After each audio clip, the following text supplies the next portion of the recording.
Usa ka kalsada sa Cagayan de Oro City gibawal sa mga sidewalk vendors. Atong sayro na detalye sa live report ni Clyde Macascas. Clyde.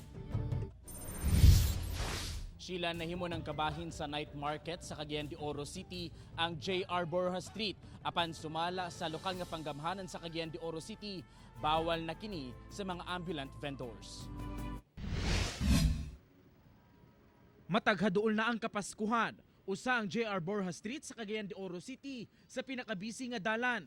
Ginadagsa kini sa mga gapamalit o gapamaligya sa lugar. Busa, sugod karong Disyembre 15, ibawal na ang pagpamaligya sa J.R. Borja Street. Tungod aning order sa presidente nga road clearing, ang may tabo ni maglisod ta kung panahon sa adlaw nga naa sila mamaligya sa dalan o sidewalk kay clearing baya ta.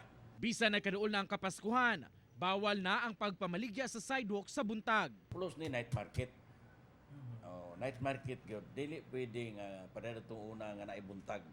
We cannot do that kay masuspinde na sa tanani kita sa ngano sa pagkini nag-road clearing unya na sa namaligya din na no. Mutuman kuno ang sidewalk vendor nga si Joel Bacor sa kamanduan sa LGU. Apan, duna siya ihangyo. Okay ra basta lang na dili na maunsa ba.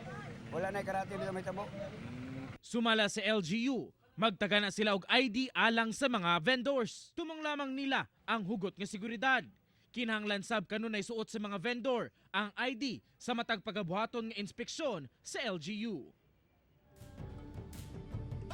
Gipasalig man hinuon sa LGU sa Cagayan de Oro City nga dunay luna ang ilang ihatag ngadto sa mga ambulant vendors para kana lang nga unta sila mutuman sab sa gabayan sa lokal nga panggamhanan. Sheila? Daghang salamat, Clyde Macascas.